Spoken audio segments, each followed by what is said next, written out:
Hello friends, welcome to our channel. ఇది ఒక tea time snack.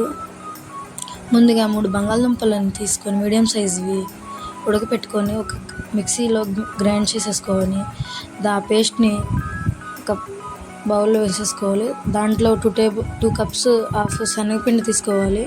అందులో 1 టేబుల్ స్పూన్ ధనియా powder, 1 table spoon జీలకర్ర powder, దంచి పెట్టుకున్న వెల్లుల్లి కొంచెం టేస్ట్ కోసం. వెల్లుల్లి అనేది మీ ఇష్టం, వేసుకోవాలనుకుంటే వేసుకోవచ్చు, లేకపోతే లేదు, ఓన్లీ ఆప్షనల్ మాత్రమే. అది మా ఇంట్లో కొంచెం తింటాం కాబట్టి వేసుకుంటున్నాను. తర్వాత 1 టేబుల్ స్పూన్ కారం, 1 టేబుల్ స్పూన్ సాల్ట్ వేసుకోవాలి. సరిపోకపోతే ఇంకొంచెం ఎక్స్ట్రా అయినా వేసుకోండి. దీంట్లో వాటర్ ఏమి యాడ్ చేయ అవసరం లేదు. ఆ పిండిని అట్లనే కలిపెట్టుకోవాలి. ఇదిగోండి, కలిపెట్టేసుకుంది ఈ విధంగా.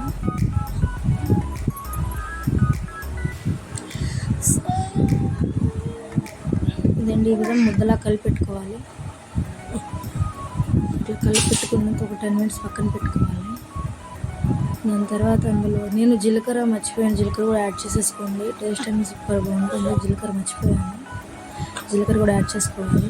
తర్వాత ఇలాంటి చక్రాల మురుకులు గిద్దలు అంటారు, ఇట్లాంటి దీన్ని తీసుకొని దాని చుట్టూ ఆయిల్ అప్లై చేసేసుకోవాలి. ఇదిగోండి, ఈ విధంగా అప్లై చేసేసుకోండి. తర్వాత స్టవ్ మీద ప్యాన్ పెట్టుకుని అందులో ఆయిల్ హీట్ చేసుకోవాలి. మనకు తగినంతే ఆయిల్ హీట్ చేసేసుకోవాలి, ఎక్కువ అవసరం లేదు. మనం ఇవి వేసుకోవడానికి మాత్రమే చాలు. ఇది ఒక మంచి టీ టైమ్ బెస్ట్ రెసిపీ అండి, ఆలుతో కొత్తగా. ఇట్లా ట్రై చేసి చూడండి.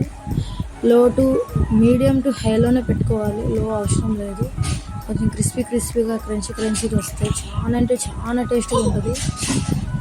ఈ విధంగా ట్రై చేసి చూడండి.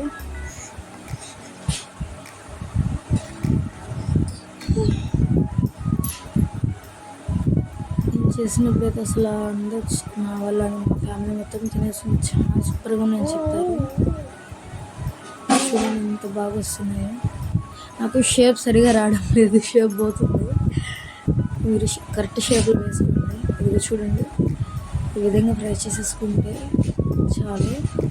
ఈ కలర్లో వస్తే చాలు, అంతే. మన ఆలు మురుకులు ready. Thank you for watching friends. Bye.